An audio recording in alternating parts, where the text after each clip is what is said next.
power. What I wanted to do is pass this one around, so we'll start over here. And just pass it back, pass it over to Nate, then around to Colin, down here to Elijah. Here's some other ones. Now I'm going to tell you some tricks about these things. You can always tell the lowest frequency they propagate at by the longest dimension. I'll show you the tricks. That's exactly a half wavelength at cutoff. The smaller the guide dimensions, the higher the frequency they operate at. This is a T-fitting. Have you all seen these splitters like for cable, when you have a cable and it goes into a splitter and then you can connect two cables out of that and so on? It's basically what this is. Let's see. This is, I think, X-band. I'm not sure what frequency that is, but I'll show you some more about these. And I'm going to pass these around too. And you can get a feeling of the weight. They're heavy and they're actually very rigid. Now, any deformation, by that I mean any change in the cross-sectional dimensions of these things, it'll cause big problems. It'll disrupt their general. If you spill anything, please clean it up, by the way. I don't mind eating it here. It'll change everything about the guy. They're very rigid. One thing I've noticed, let's see, he's in the Navy. I've been on the carrier Eisenhower doing electronic warfare long ago. I've been on a lot of ships, naval ships. They have waveguides running all over the ship. I think you can testify to that. Now here's the problem with waveguides and sailors, and waveguides and anybody that doesn't know better. When they go along there, remember I told you a deformation, dent, will cause an impedance discontinuity, and you'll get reflections. It'll also be a localized hotspot. So you know what waveguides are great for? Hanging clothes, hanging anything. Also, when people are mad, they take hammers and hit things. Those are very bad. And you can't convince people not to do it. You can try, but it doesn't do any good, usually. Just remember that. Don't ever try to change the cross-section of that waveguide in the least. Can you all tell how heavy they are? Did you get a hand? Did you feel this one right here? I did. Okay. That thing, by the reason there's a slit in the front here, this is used for experiments long ago. What they do is, they'd figure out, they put a little, what it bounces to is they have a little, very short dipole antenna in there, and they move it until the actual voltage measured between that dipole and the ground is a maximum. That's where the peak of the wave is. And they can tell all sorts of things about the wavelength and everything like that from these measurements in there. But that lab is, did you do a lab with waveguides? Are you done with your labs? Mm-hmm. You only have senior design left? Well, the senior design is Not a lab, I know. But it's a project that's supposed to be innovative design. Let's see if somebody sent me a message. Oh. It's something I had to deal with 30 years ago, 20 years ago. People get your number, you can block them. It does no good because they keep on getting new numbers and just calling you. It's irritating. So, first, any questions before I move on? Yeah. So, how would you figure out if a mode is TE or TM based off of just M&N values? Well, I'm glad you asked that. This leads me into my lecture material. That's perfect, actually. I covered what? TM, right? Mm-hmm. And TM, I want to tell you this much. Now, you write this down. Write this down. This is the TM mode. And I'm going to talk about just the cross-section of the guide. The long dimension is horizontal. We call it A. The tall dimension we call B. And for TM modes, that means transverse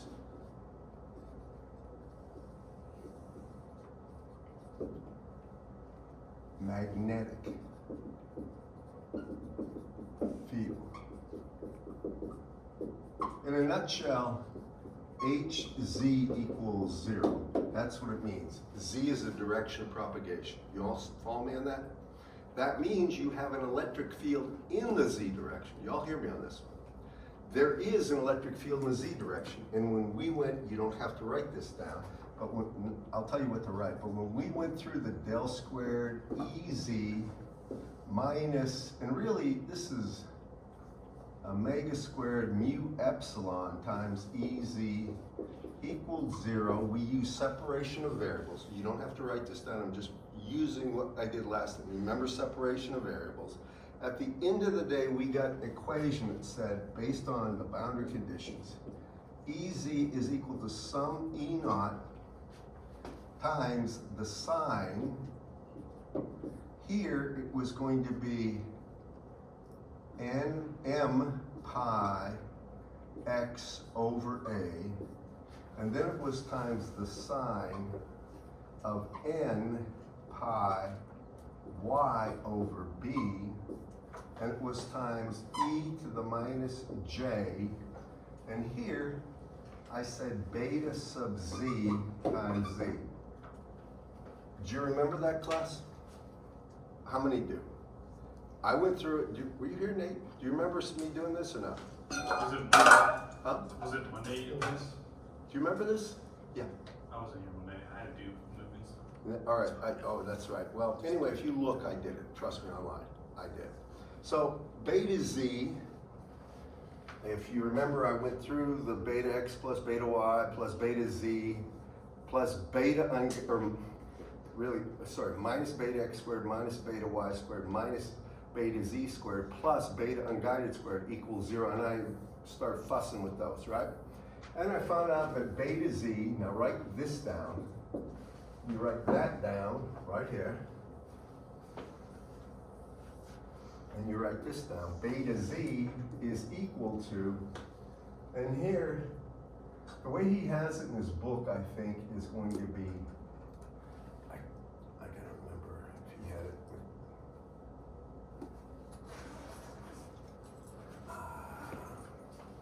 I gotta be careful about one thing. So I had, this is minus, or beta x minus, and this is going to be m pi over a squared minus n pi over b squared minus beta z squared plus beta unguided was omega squared mu epsilon all equals 0. So I had beta z equal to omega squared. Don't worry about this yet. I'm going to get to the final point. I had omega squared square root of mu epsilon minus m pi over a squared minus n pi over b squared. And then I talked about the cutoff frequency when beta z equals 0. This is the cutoff frequency. First, do you remember that last time? I know it's at the tail end of the lecture. You remember it? Do you remember this at all? A lot of this you won't be able to recreate unless you mess with it for some time, but at least the ideas should track. This is the cutoff frequency, and each quote mode of M and N that you're going to get familiar with in a second has a different cutoff.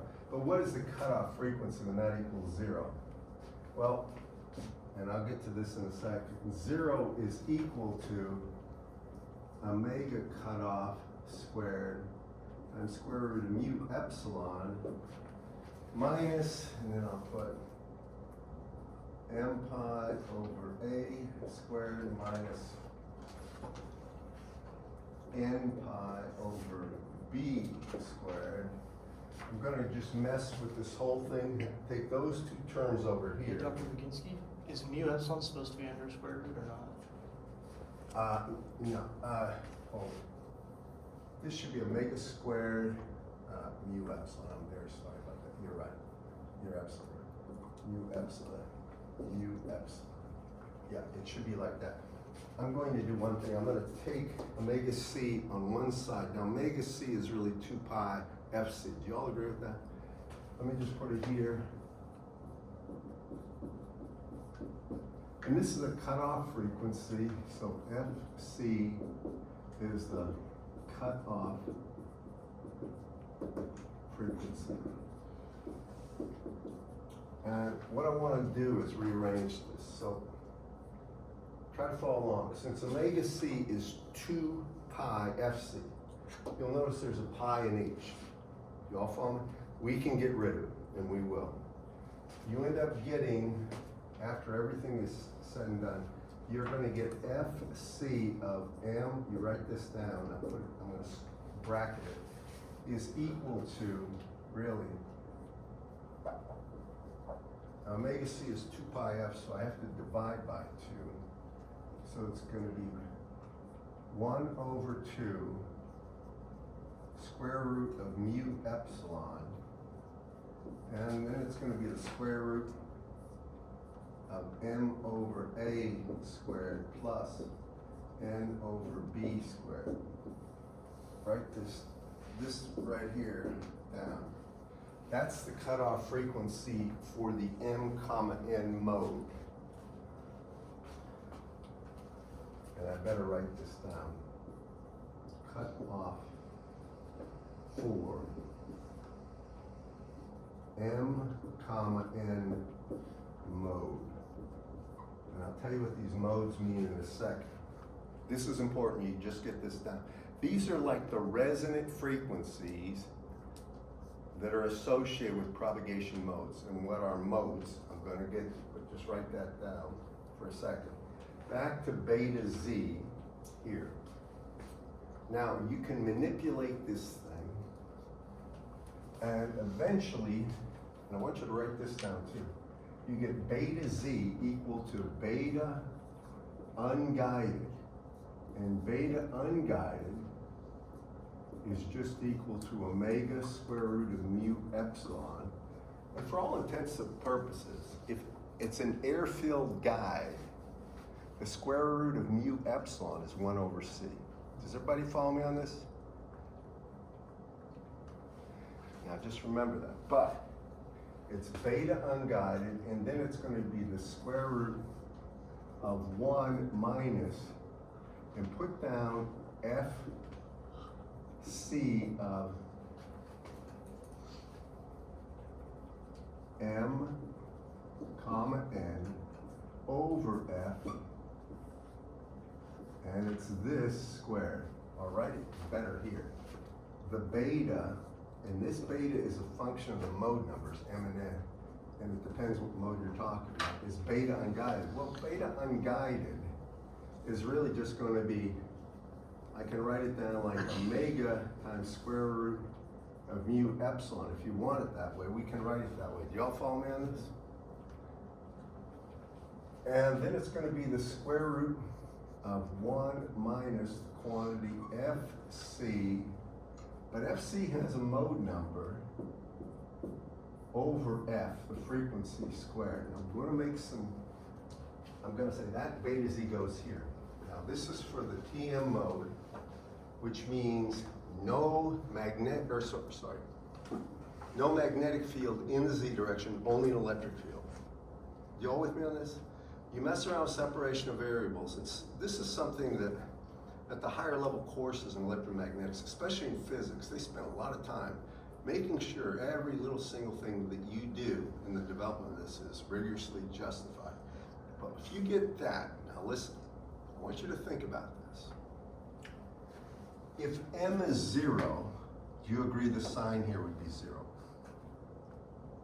And if it's 0 for anything, which means nothing can happen when m is 0. Do you all follow me? So that mode, m equals 0, is forbidden. If n equals 0, again, nothing can happen. Do you all see this? So for a TM mode, this is important, for TM modes, the lowest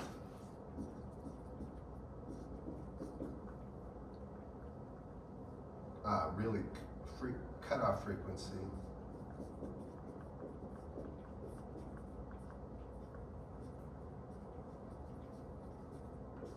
is equal to TM 1, 1, which means the lowest possible cutoff frequency, since m and n are 1, would be F, C, 1 comma 1 would be equal to, and if you look at this, right there, it's gonna be equal to 1 over 2 square root of mu epsilon square root of 1 over A squared plus 1 over B squared. And that's true.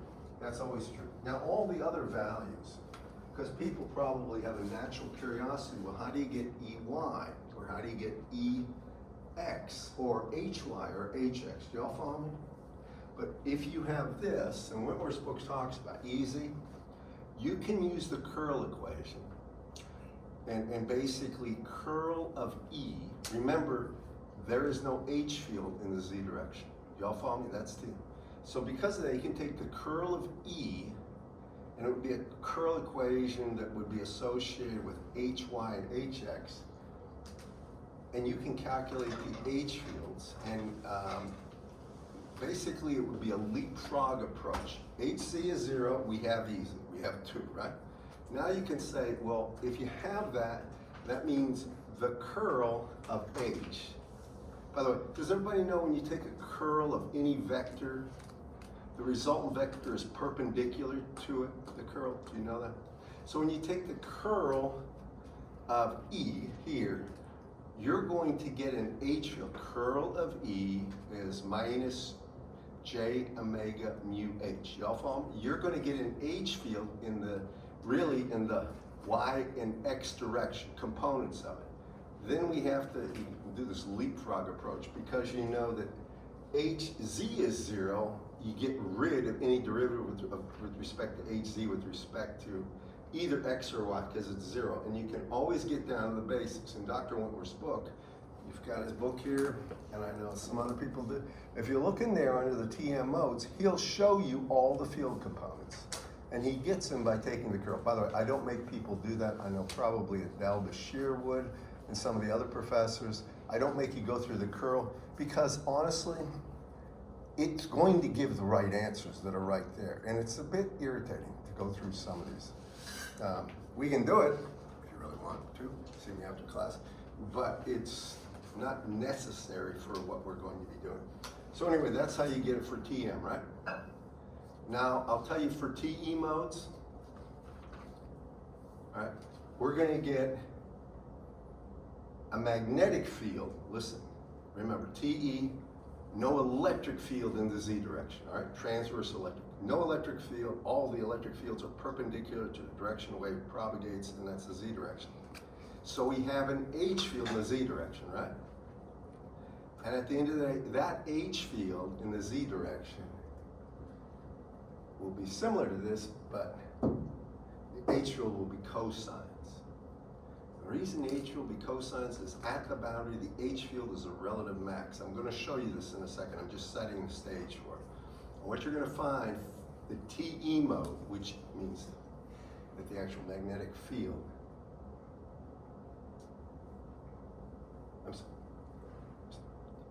the E field in the Z direction is going to be, the TE mode E field in the Z direction is going to be 0. The electric, or the magnetic fields you get will have a cosine variation, and I just want you to appreciate that for a second. So, first, does everybody have this down and have the cutoff, where did I put it? The cutoff frequency down and have beta Z? Y'all with me? Now that beta Z and that cutoff will be true for TE or TM modes, period. This is where things change for TE, the actual TE mode. Are you with me on this, class? And I'll give people a say. A lot of this takes a while to really appreciate. I speak from experience. I need to erase this to go through the next part, okay? And then I'm going to answer your question, but I think it'll be answered in this little discussion I'm having right now. I ask this routinely, but is there any rain in the forecast today? I don't think so. I didn't see any out this morning. What? I didn't see any this morning. I hope not. I'm getting better, but I'm still a little congested. It might rain around 4 or 5. Maybe. and then it's projected that through Thursday to Sunday has 60%, and there's lower chance between Monday and next Wednesday. I'm asking because after this class, if I feel up to it, I want to go for a swim at that rec pool. You ever climb the rock wall? The what? The rock wall out there? At the rec pool, the big. Oh, that's the diving pool those kids Yeah. go up. It's not really a rock wall. It's just kind of If a. you went It's to, a ladder. depending on the hours, you can also go to the actual swim center, and they will just have the pool open for laps. Yeah, but it's $5 every time I want to go. You should try to climb the rock wall. I'm a. I saw people doing that, and I think it's a dare to get to the top because it's curved. Do you know what I'm talking about? Yeah, I've been up there. Well, I just watch people do it. I'm a swimmer. I don't care about it. Yeah, I'm more confused why professors have to pay to use the. You want to know the truth?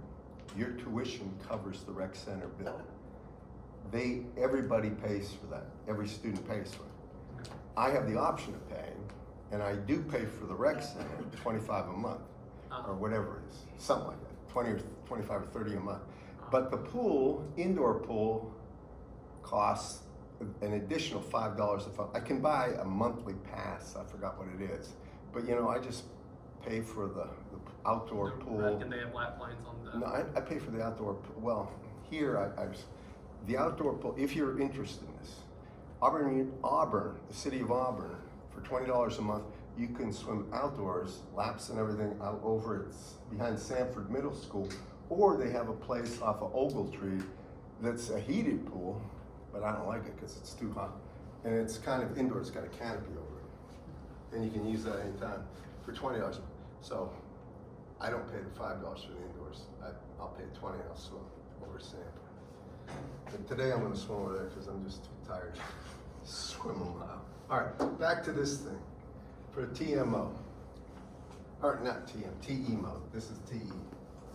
And I want to tell you, a lot of this stuff will come together. Like right now, remember what I told you, these are resonant things. Basically, it's ringing like a bell does, and you have to be above a certain frequency for anything to pass. If you're not above that certain frequency, the entire electric field just shorts out in no time at all. It's called an evanescent wave. Remember that. So here, we're going to talk about the TE mode.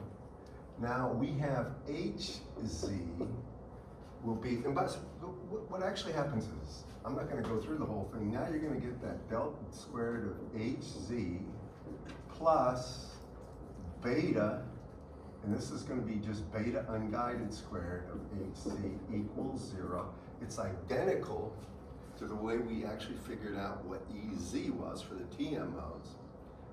We go through this through separation of variables, you get general forms of the solution. Do y'all remember? So the possible solution for HZ, these are possible. HZ, and this means proportional to. So I'm going to tell you what it can be proportional to. It can be proportional to either some constant, and I'm going to make a cosine of really, actually, yeah, for cosine of beta x times x, if this is going to be the x variation, or it can be proportional to a sine of beta x times x, or it can be proportional to e to the plus or minus j beta z times, or beta x, pardon me, beta x times x.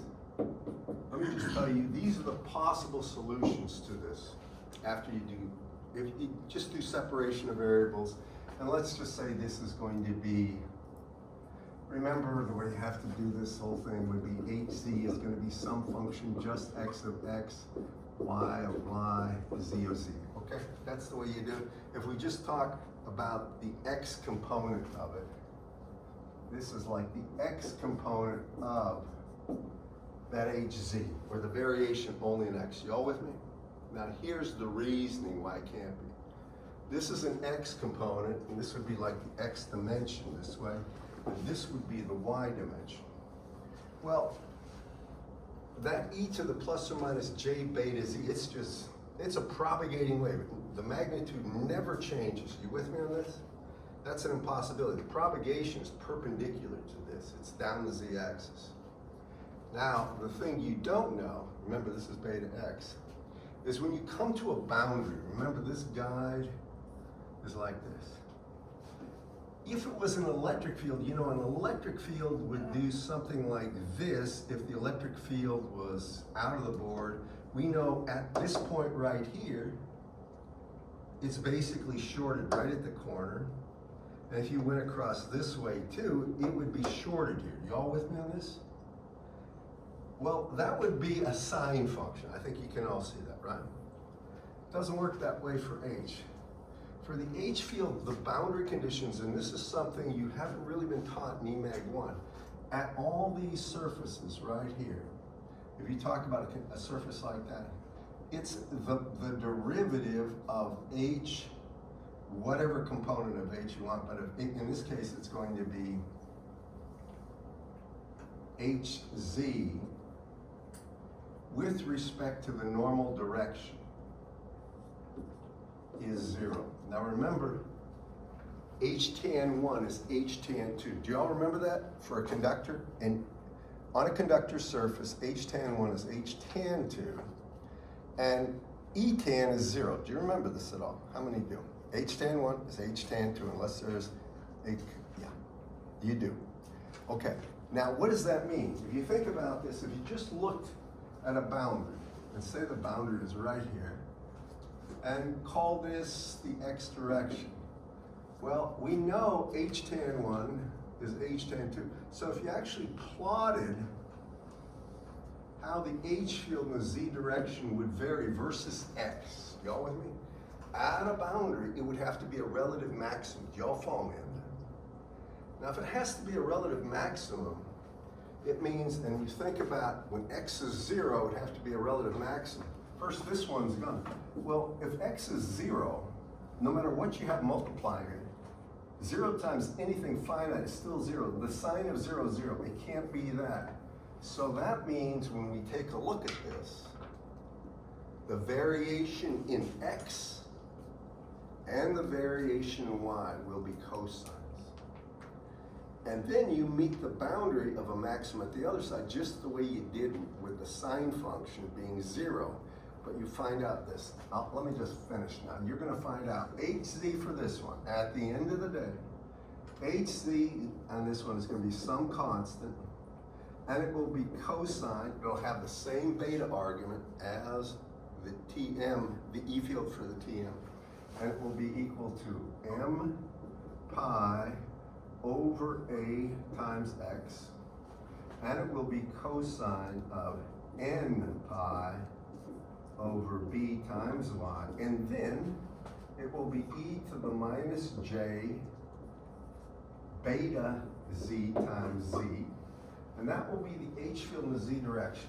Now, I know I didn't go through a formal proof on this, but if you remember how I did it, trying to rationalize the value of beta X and beta Y for the sign variations, remember I had EZ was equal to 0 at X equals 0, and it works sine of 0, 0. And it had to be 0 when X equaled A. Do you remember that? So you know A, right, times beta X was equal to M pi. Do you remember that? And you divide it by M pi over A was beta X. Do you remember that? Same deal here, but how do you get a maximum over there? Well, because it's a cosine, right? When's the cosine of X? 0. It's a cosine at 0 at pi. It is basically the same as the minimum for the sine. Do y'all follow me on this? And that's how they get these values right there. The beta Z is the same as before. So now if you look down there, you're going to find the lowest order mode, and this is for a TE. Remember, this is TE right here. Please watch this.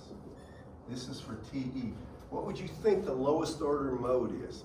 Now the mode number only has to do with M and N, and I'm gonna put down here. The cutoff frequency for the M and modes, and I'm gonna assume it's air-filled. An air-filled waveguide. There's a reason I'm doing this. So that 1 over square root of mu epsilon, I can put down as C over 2. I'll show you what I'm doing. Square root of M over A squared plus N over B squared. That's the cutoff frequency, right? I'm putting 1 over the square root of mu epsilon as C. The only thing I'm doing is showing you for an air-filled guy what it is. I don't know if you remember everything I had up there, but that's the cutoff frequency, getting rid of the square root of mu and epsilon, okay? Just bear with me on this one, guys. I know some of this stuff is like, so what? Why are you telling me this? Now, look at these things. There are 2 things you have to remember. One is this has to have a variation in X or Y, or it's not a wave. And the second thing is you want the lowest order. So I'm going to ask you this. If if M is 0, what is the cosine of 0? But if N isn't 0, I have variation. You with me? And likewise, if N is 0, I have a cosine of 0, which is 0. But if M is not 0, I have variation. And because the dimension of A is larger than B, this is just, it doesn't have to be, but almost every single guy, dimension of A larger than B, usually larger than twice B, and there's a reason for it. Because of that, what do you think the lowest order mode has to be? Just reason it out. What is it? 1, 0. Absolutely. Matter of fact, write this down. This is what all these guides operate in. For a TE mode, this is what they operate in. TE mode. The lowest frequency it operates at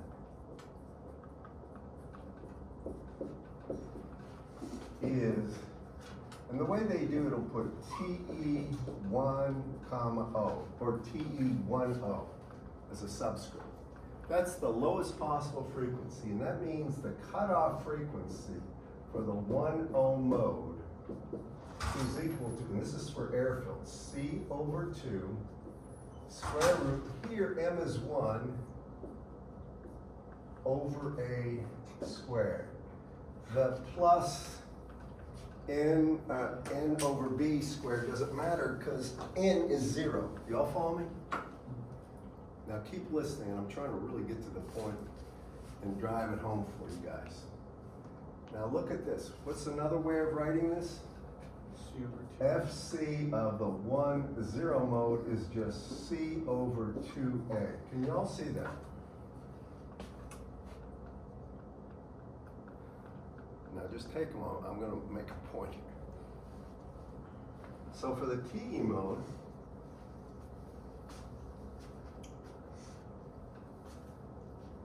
I say the lowest order cutoff frequency for the 1O is going to be, the way I wrote it is C over 2A, right? Okay. Now, that's a frequency, right? What is wavelength? And this would be the wavelength of the 1 ohm mode.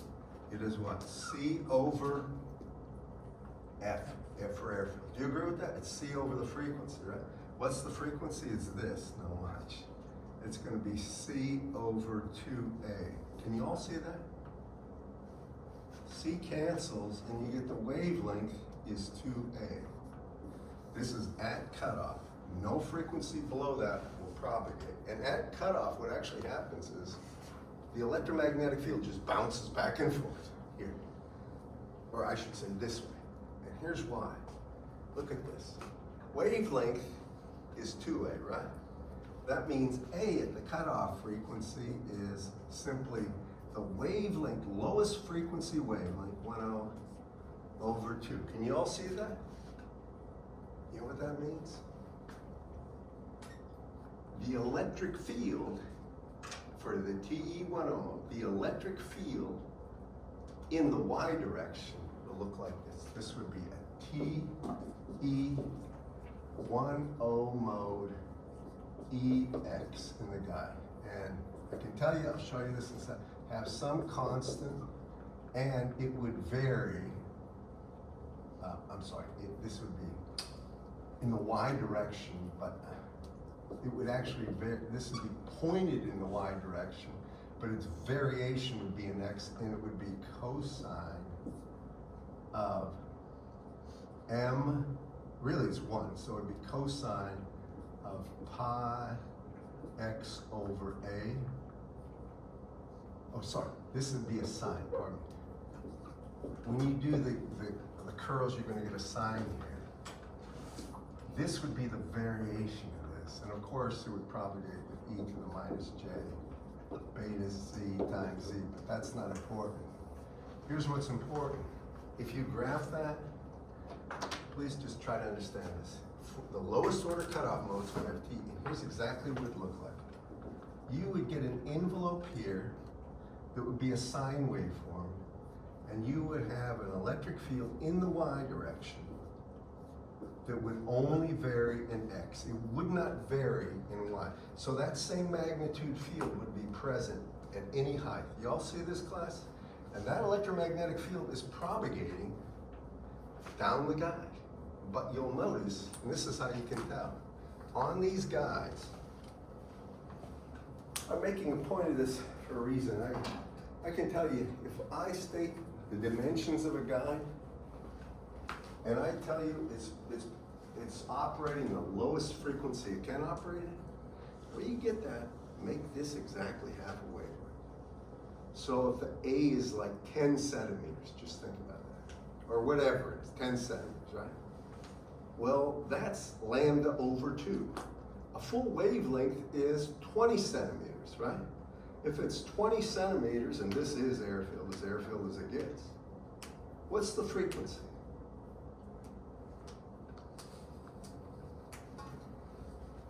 Lambda is C over F, right?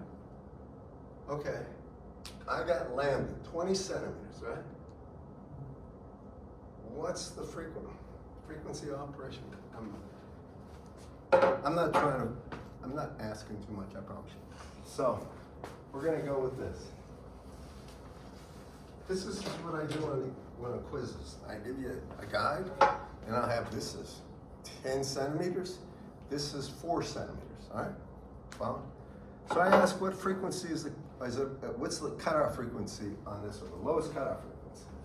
Well, remember FC, the cutoff, wavelength is C over F, right? I want to know what the cutoff frequency is. Well, if A is 10 centimeters,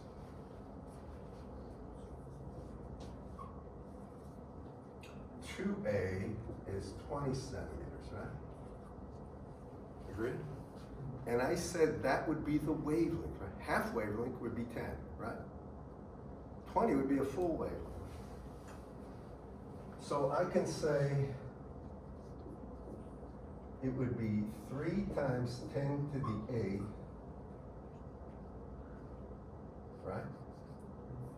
Over 2A, which is 20 times 10 to the minus, so that would be minus 2 per centimeters, right? So that's what? I have 3 over 20 times 10 to the 10th. And what are we going to get here? 10 to the 9th. So that's 1.5 gigahertz. Do you agree with that, class? And that's how that would be the 1 ohm mode. Are you with me? Now here's something to consider. When you look at these things, the way they want the mode order to appear on a real waveguide, and I'm going to put this over here.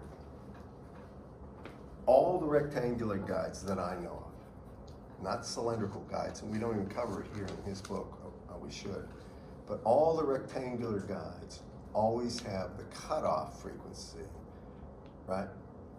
It's going to be really You can just get it by taking this, making the width of this thing equal to lambda over 2.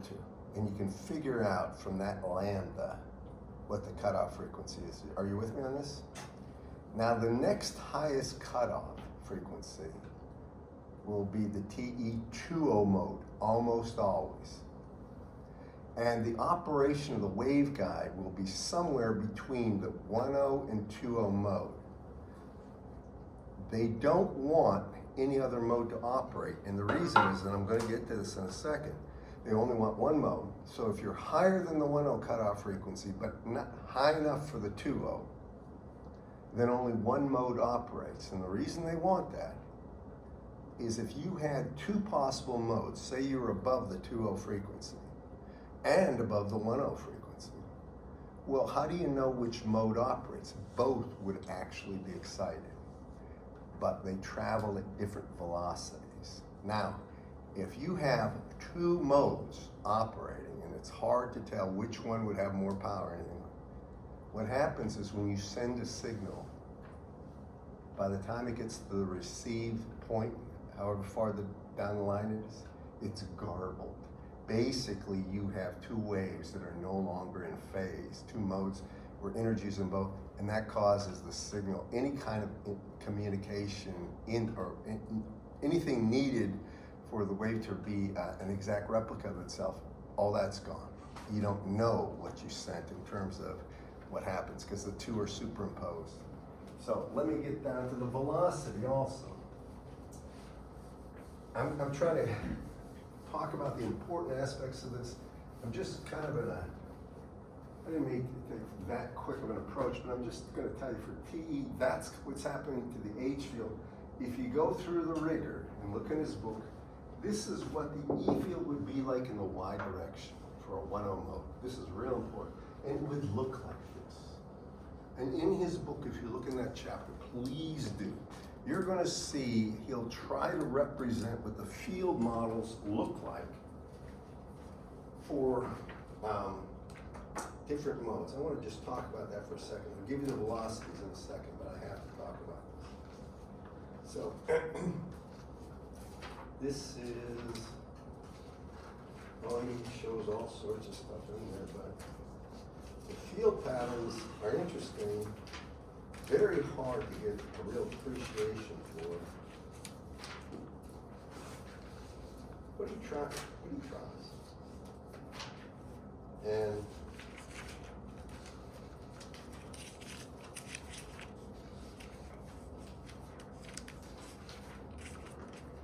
just TE modes.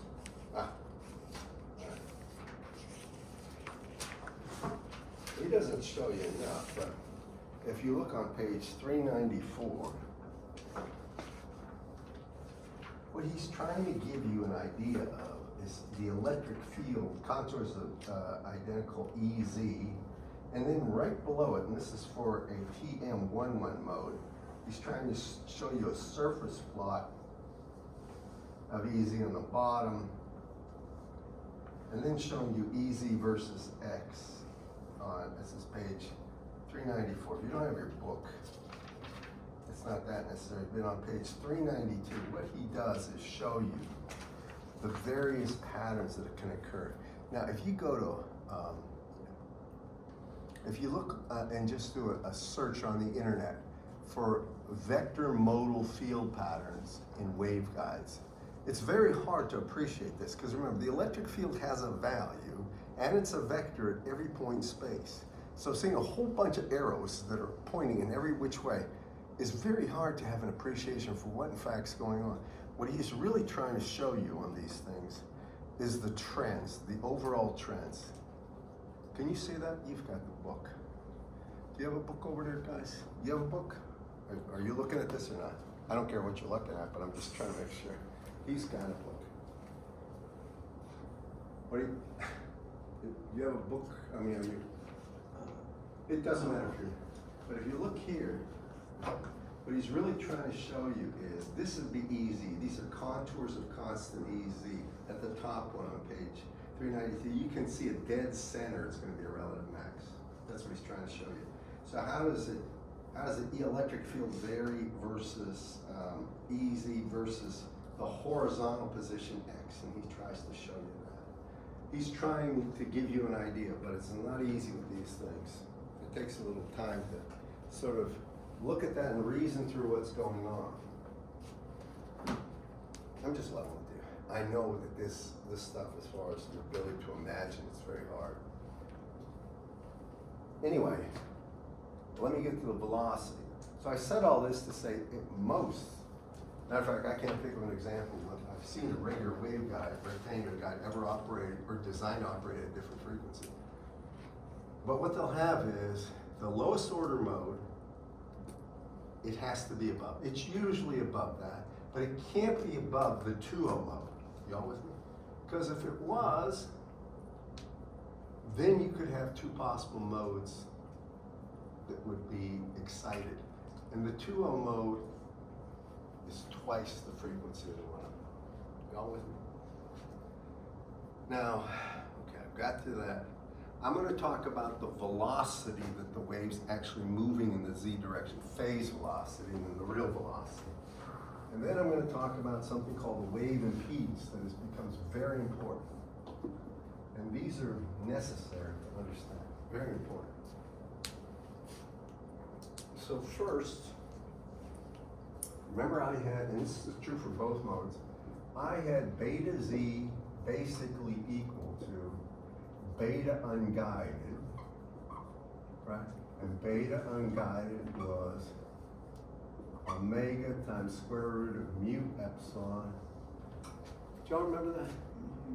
Now omega is the operating frequency, whatever the frequency is that you're operating.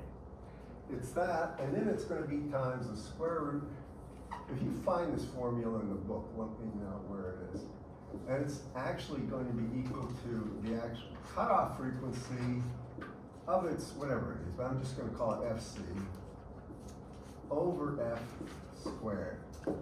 So that's beta Z, right?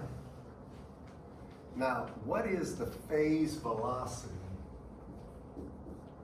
in general for a propagating wave? Plane wave, or any wave that has no that doesn't disperse radially or spherically. Remember, omega over? Oh, omega over beta. Isn't it omega over beta, class? Do you remember that? So, and we can prove that actually, but it's omega over beta, now it's beta Z, right? Well, that's omega over beta unguided would be omega square root of mu epsilon. The point I'm about to make is an important one. And I'm going to tell you something I'd recommend you do. It's not in his book, I wish it was.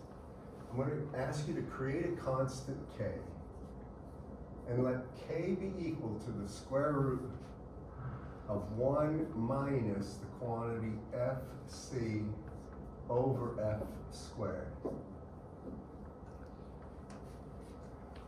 Just create that, okay? Now, if I look at this, what happens is we're going to use this over and over again. This is the way it's usually done in all the books I've seen before. Right here, we're just creating a constant. We know the cutoff frequency, it's operating in the 1.0 mode. We know that constant. If we know the frequency of operation, we know that. Something else I want to point out to you. F has to always be greater than FC, or else what happens? This is 1, right? What would happen if FC was greater than F? This would be greater than 1, wouldn't it? 1 minus something greater than 1 is negative. The square root of a negative number is imaginary. Y'all follow me on that? It would be impossible. All right, it won't work. So it has, the frequency of operation has to be above the cutoff frequency. So for that value k, now before I had the square root of 1 minus fc over f squared. Now you can just put down k. Y'all follow me? And I need you to listen here. It's real important. So that means the phase velocity, and it doesn't matter if it's a 1-1 mode, and a 1-0 and 0-1. It doesn't matter the mode because the frequency, the actual cutoff frequency would vary. Y'all with me? just that, but it doesn't matter, this will always work. So you can see the omegas cancel, and 1 over the square root of mu epsilon would really be C if it's Airfeld divided by K, right? So that's the phase velocity. It's real important you listen to this one. Remember I said phase velocity. When you look at this, what happens to the value of K when you get close to cutoff? Just look at this. What does this number approach as F is getting close to FC? Well, this is going to 1. 1 minus 1 is 0, right? It means K itself is approaching 0, right? Now look, if I have C divided by something approaching 0, what is the phase velocity approaching? Infinity. Infinity. Oh no. Remember I said phase velocity, not the velocity of energy. And here's what, I gotta make this point. This is a critical point in electromagnetics, because you'll see phase velocity all over the place when people just referring to it as if it is the velocity of energy propagation. That's true if it's a plane wave in free space, not in a waveguide, and here's why. This one I have to make clear.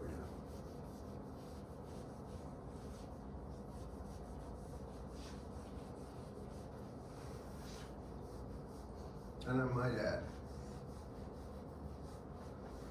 a lot of times, if you listen to YouTube lectures, they don't make a distinction. And that is, I mean, I think they don't, at least for the stuff. I've listened to different things, and they have a problem making a critical distinction sometimes. They just put it out there. I don't know if they're just hoping to have a lot of views on their content or what, but they're making no point, no effort to talk about the real important, well, I'm gonna leave that up, the important thing. So remember, that's phase velocity. And if we look down the side of a waveguide, here's what's going on. This is the Z direction. What's really happening is you have a plane wave front, like so, that's moving at the speed of light. This velocity in this direction right here is going to be C if it's airfilled. You with me? Now I want you to take a look at where this intersects this point for a second. Think of waves that are going to be striking a shoreline, just regular ocean waves or whatever, plane wave. If you have a surface right here, and here's actually going to be like the crest of a surface wave, and it's moving at V, right? Let it move a little further.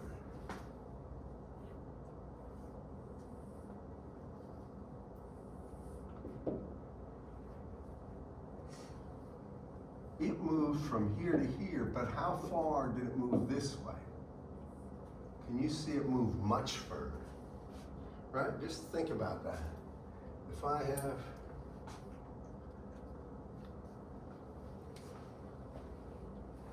I was looking for this one. If you look at this, here's the intersecting point, right? Now it's moving 1 meters per second. A second later, it moved a meter this way. But this way it moved further, right? Now, make it even more exaggerated. Can you see the closer and closer it comes to going straight into that shoreline, the faster that intersecting point on the shoreline goes? Do you all see that? Just imagine waves striking the beach.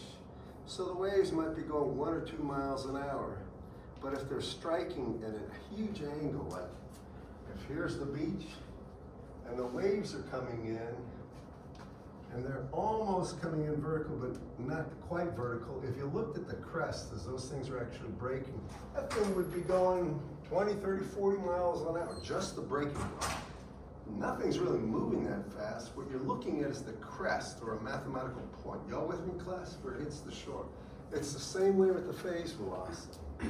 The slowest the phase velocity can go is when the wave isn't bouncing. And that's at a very high frequency, because as frequency goes to infinity, or gets very, very high, this thing looks like a plane wave. It just moves straight down. It moves at the velocity of light in that direction. That's the phase velocity. The velocity that energy travels, and it's important, remember that's phase. This is phase velocity.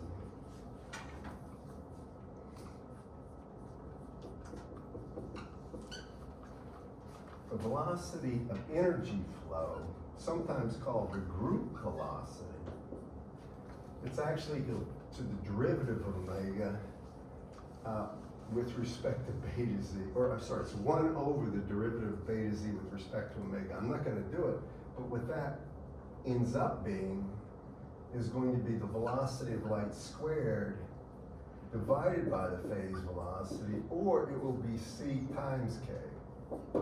Remember, that's k, and this is important. So energy itself, or power, whatever you want to call it, as engineers, that's what we care about. And in a waveguide, this is the velocity of energy flow. Right here, c times k.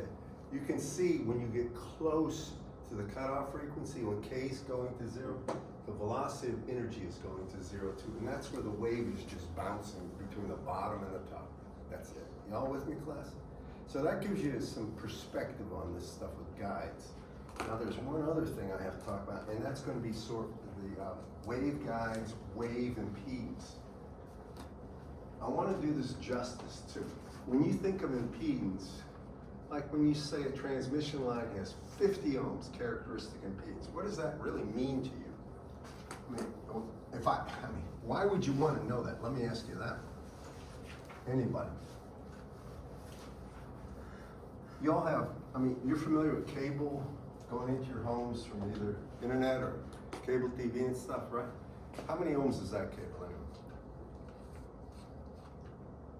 75, almost always. Most cabling for microwave engineering purposes is 50 ohms. This is experimental in design. That's 75 ohms.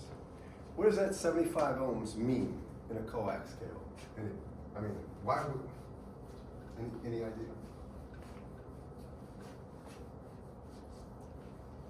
Glad I asked this. Your boss, when you go for interviews, they ask stuff like this. They really like to figure out what you know and what you don't know. They don't like people that don't know anything. Basically, they'll ask us, he's going for an interview soon, right? Is this interview about your studies here or just general? Physics, electrical, and nuclear. They would ask this. This is a very fundamental thing. It shows understanding. So, if you ask for an impedance of a transmission line itself, remember how you would actually get it. Does anybody? How do you get what? The characteristic impedance of a waveguide, a transmission line. Do you remember that? L over C. Remember how to get L? Well, C what? You put a potential at the center, and you ground the outer, or you put charge per meter, right? You get an electric field. Basically, it's rho L over 2 pi epsilon rho, right? Integrate the electric field, you get a natural log, right? 1 over 2 pi epsilon, natural log of outer over inner. And then to get the capacitance, well, QV is equal to C, right? You take 1 over that voltage and get rid of Q, and you have the capacitance. How do you get the inductance? You put a current down the center, right? Then you get the H field. I over 2 pi rho is the H field, right? Then you get B from that, just multiply by mu naught. Once you have the H field, you have to get that flux between, remember you had that, basically you made a surface and you get the integral of H dot ds, or B dot ds over the surface to get the flux. Once you had the flux, you know what, that L times I is the flux, so you divide the flux by I to get L. You would have I and L, so you get this impedance. But what is it good for? Trust me, you do it that way. Remember that someday. I don't know who you're going to be interviewing with, but they have a habit of asking things they know. If this guy knows this, he may ask you. So why is that important? Why do you need to know that? worried about reflecting back waves and stuff. He's on this topic, but what is it? You gotta match the impedance of your transmission line to what you're connecting it to, where you get waves bouncing in the other direction. You get basically you get a standing wave ratio. It's not one. So that's the reason you need that. Well, with a waveguide, there's the same thing. There is a quote characteristic impedance or operational impedance to that guide. This is important. So for a waveguide, there are two types of impedances. There is the Z, the impedance for a TM mode, and there's a impedance for a TE mode, and they're different. Y'all with me? Now, there's something, I mean, if you have a waveguide, you're going to have some characteristic impedance of the material filling the waveguide. For all intents and purposes, it's almost always air. What do we know eta naught is for air, class? 120 pi ohms, about 377 ohms, right? That doesn't mean a whole lot to us. It's the ratio of E to H, but for a waveguide, it has a big meaning.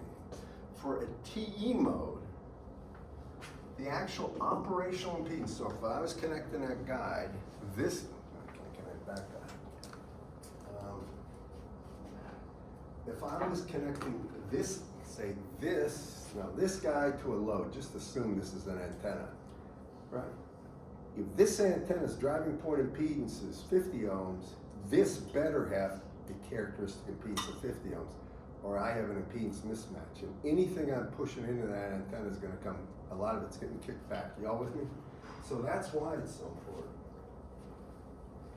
So what is it for a TE mode? Well, it will be the actual waveguide's characteristic impedance, which is almost always 120 pi, divided by that magical thing K. K is equal to square root of 1 minus FC over F squared, and that's important. Now, what do you know this impedance is going to go to as the frequency gets lower and lower? Closer and closer to cutoff. It's going to go to infinity, right? Now just look at this. If this is the impedance for TE, follow me. I'm going to plot frequency here, and right here I'm going to put the cutoff frequency for the 1 ohm mode. Try to make this real clear.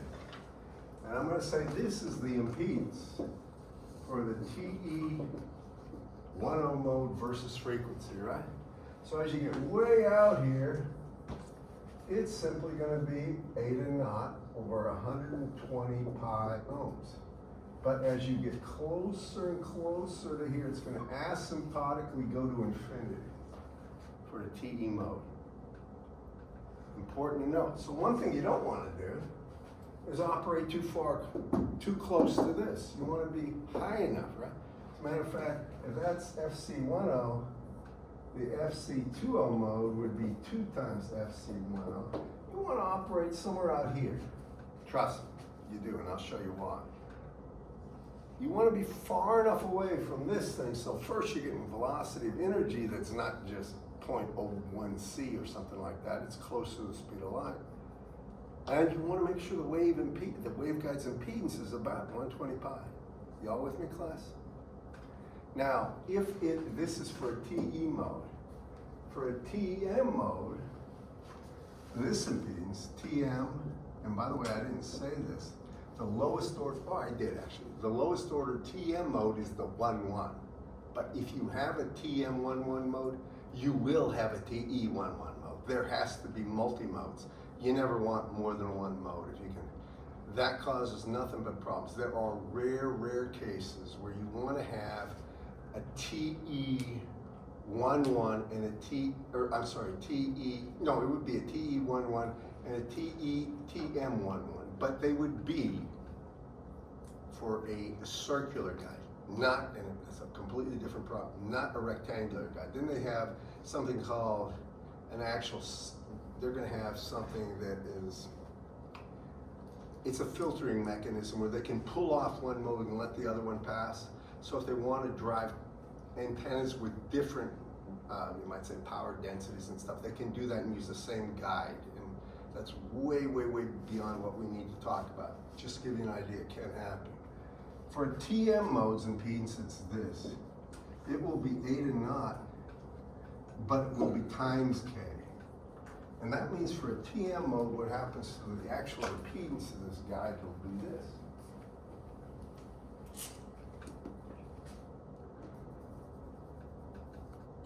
And go to 0. And that would be ZTM. And that would be like if that's 1.0, this won't even work with a 1.0, it has to be a different mode, but the trend is this way. It has to be a 1.1 mode or higher. And a good question is, where is that shown in the book? So let me give you an answer to that.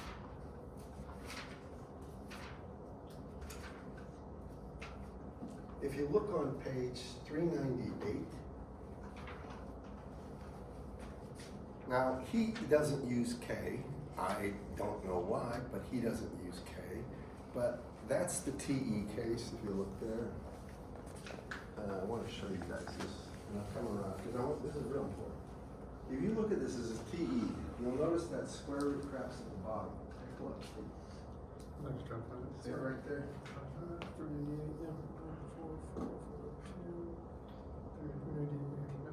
All right, you see that? Just making sure that you're the guy that came for the interview. And don't worry, I'm not trying to leave from the class on this. Yeah. I mean, do you see that thing? All right, so I guess everybody does see it. So that's where it is in the book, but he doesn't have K. I like K. If you're doing homework, if you're doing problems, you see it, right? All right. And you've got your book right there. It's page 398. That's TE. He has both on 381. 381? 381. Oh, that's the early part of the chapter. 383 has the MATLAB plot. Okay. That's for TE and TM. Just an example. Yeah, I'll tell you one thing.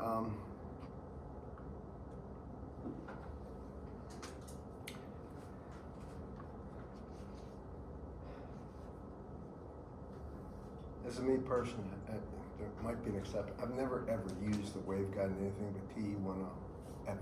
I mean, a rectangular guide. Cylindrical guides are much different. Their lowest order of operation is a 1-1 mode, but that's much different than this. The solutions for the del squared operation are called cylindrical Bessel functions, and I mean, radially they're Bessel functions in the cylindrical. As far as azimuth, they're cosine and sine. It's much beyond anything we need to cover. But you know what I'm talking about? Instead of having a constant rectangular cross section, they're just a tube, a hollow tube. That's all they are. But you can send energy down those two, and it's an interesting problem.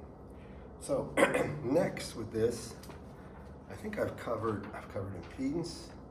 Or that the last thing I have to cover. Losing my voice. So, well, that's all well and good, but what did you always do with transmission lines? Like, what was the one thing, now we know a transmission line has a characteristic impedance and all that, but what was the one thing you did? I mean, why are transmission lines interesting? They connect what?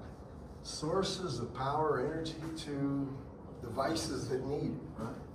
Waveguides are just like transmission lines in that respect. So I have to tell you this.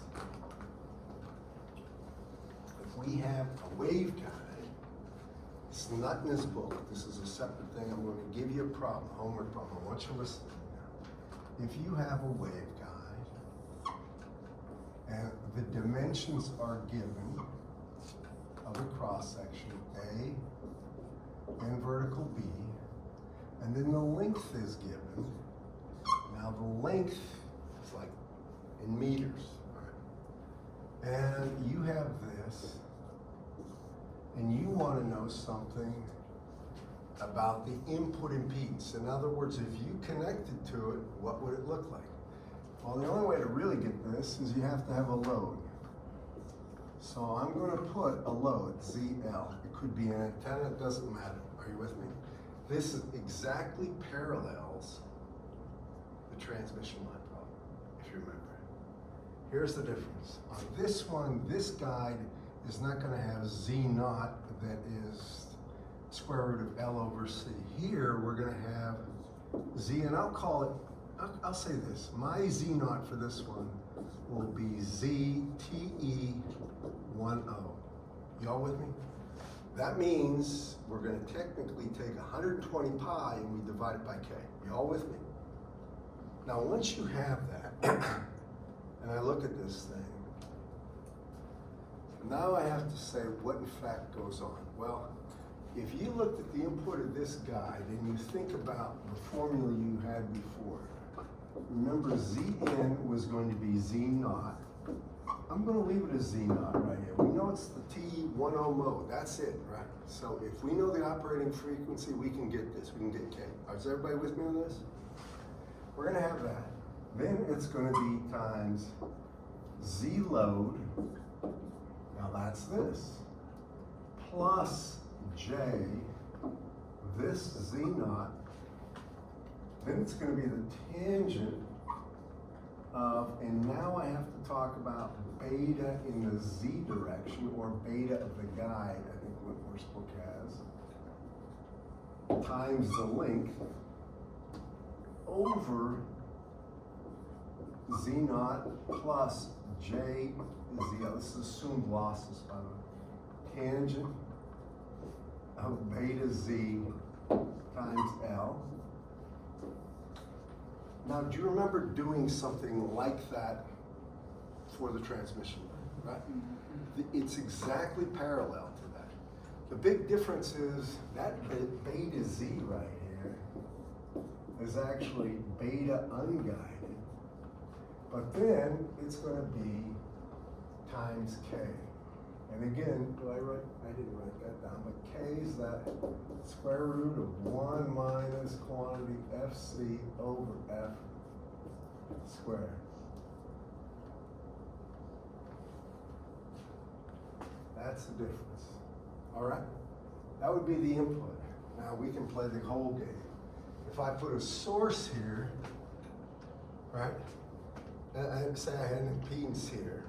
I don't have time to really finish this off, but suppose I had some source impedance and it's connected. And then I have a voltage here, plus the minus, some V source here, and I wanted the voltage here.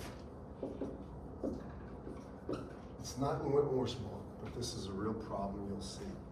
I don't think he'd ask you that, but he might.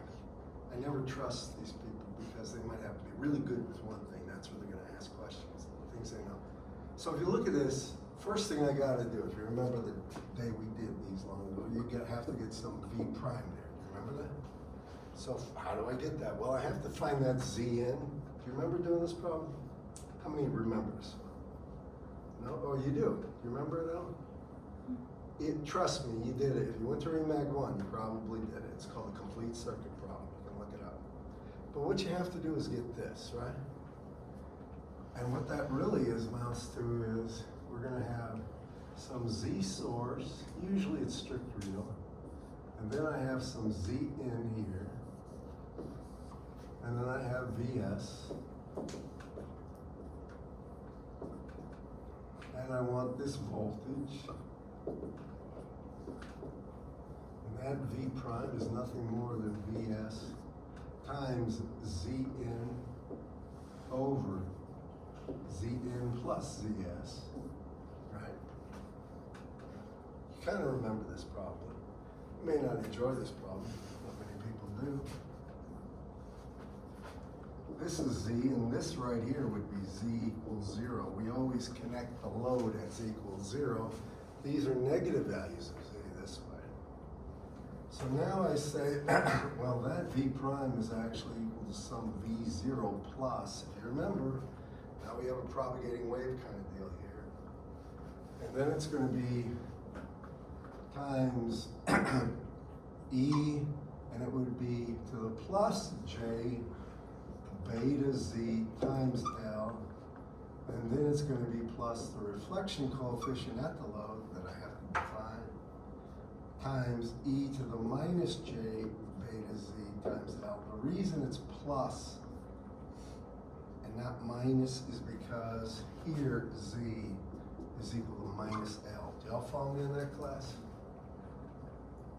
If you remember that problem at all, if you don't remember it, trust me, you will.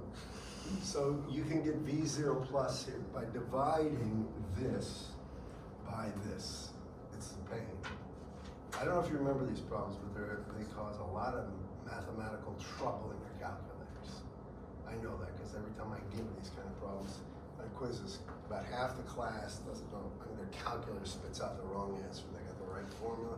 They don't know how to get it with their calculator. Are you with me on this one?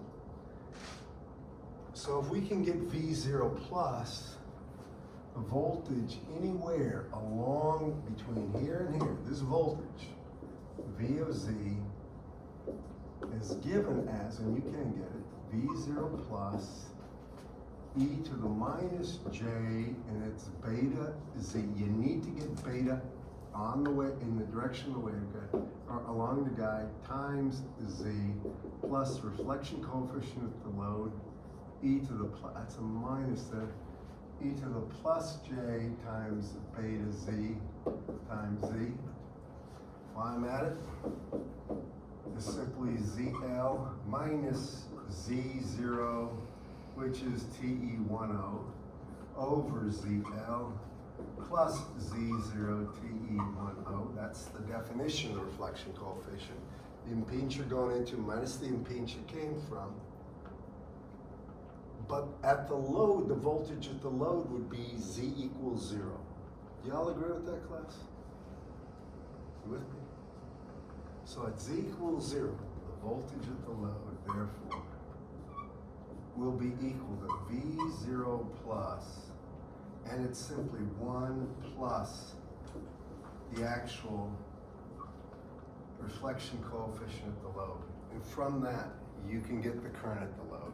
Okay, that voltage divided by ZL, right? And if you have the current and voltage, you can get the power. 1/2 the real part of V really times I conjugate.